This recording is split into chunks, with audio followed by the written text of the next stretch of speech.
बिस्मिल्लाहिर्रहमानिर्रहीम। ख्याल टीवी के मोअज़्ज़ज़ ख़वातीन और हज़रात, अस्सलाम वालेकुम वरहमतुल्लाहि वबरकातुहू। मैं हूं आपका दोस्त मोहम्मद अली खिज़र। आज की इस वीडियो में हम बात करेंगे क्या वाक़या काला जादू असर करता है और कौन सी कुरानी सूरत पढ़ने से जादू का तोड़ हो जाता है। जादू बरहक है मगर इसको करने वाले को काफिर करार दिया गया है। जादू का ख्याल आते ही ज़हन में एक सुइयों गड़ा पुतला आता है। हम सब अगर शऊरी तौर पर जादू को तस्लीम नहीं करते तब भी हमारे लाशऊर में कहीं न कहीं इसका खौफ ज़रूर मौजूद होता है। जब भी हमारा कोई काम गलत हो जाए या फिर बीमारी आ जाए या फिर किसी मुश्किल में गिरफ्तार हो जाएं, हम में से अक्सर ऐसे टोटके तलाश करने लगता है जो हमें इस नादीदा जादू से निजात दिलवा सकें।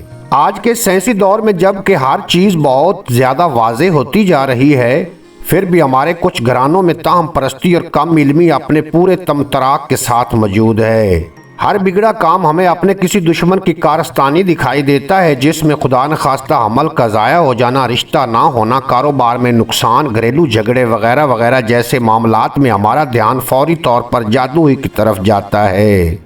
काले जादू से मुंसलिक लोगों को काफिर करार दिया गया है और इसकी वजह यह है कि काले जादू के लिए जो कलाम लिखा जाता है इसमें पलीद और निजस एशिया का इस्तेमाल किया जाता है ताकि शैतानी कुव्वतों को बरूए कार लाया जा सके।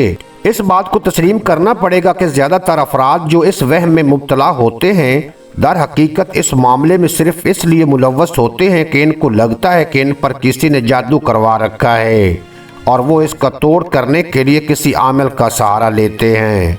आमिल का सहारा लेने से कबल अगर हम अपने ऊपर पड़ने वाली आफतों का जायज़ा लें तो हमें पता चलेगा कि दर हकीकत ये तमाम मसाइल और बीमारियां दर हकीकत हमारे अपने ही सबब हम पर आई हैं, जिनको हमने जादू का नाम दे रखा है। जादू की हकीकत से इनकार नहीं, मगर हर तकलीफ का सबब जादू को करार देना हमारे ईमान की कमजोरी का इजहार करता है। चंद अमाल जो हमें इस किस्म की ताम परस्ती से दूर रख सकते हैं, इनके मुतल्लिक हमारे नबी सल्लल्लाहु अलैहि वसल्लम ने पहले ही आगाह किया हुआ है। इन पर अमल पैरा होकर हम हर किस्म के शैतानी वसवसे का मुकाबला कर सकते हैं। पंजगाना नमाज की पाबंदी से जादू का इलाज किया जा सकता है। जिस घर में पंजगाना नमाज का एहतमाम किया जाता है उस घर के लोग साफ और सुथरे रहने के सबब बीमारियों से दूर रहते हैं और असाबी तौर पर पुरसकून होते हैं, लिहाजा उनको शैतानी वसवसे मुतासिर नहीं कर पाते। रोज़ाना कुरान करीम की तिलावत घर और कारोबार को जादू के असरात से महफूज रखती है। जिस तरह किसी की गलत बात हमें गुस्से में मुब्तला कर सकती है और प्यार के दो बोल हमारे दिल को बढ़ा सकते हैं, इसी तरह कुरान करीम की आयतें भी खैर और बरकत का सबब होती हैं और इनके मुस्बत असरात से इनकार नहीं किया जा सकता और रोज़ाना इनका तकरार इंसान और इसके माहौल पर इंतहाई मुस्बत असरात मुरतब करता है। रोज़मर्रा की दुआएं हमें जादू के असरात से महफूज रखती हैं।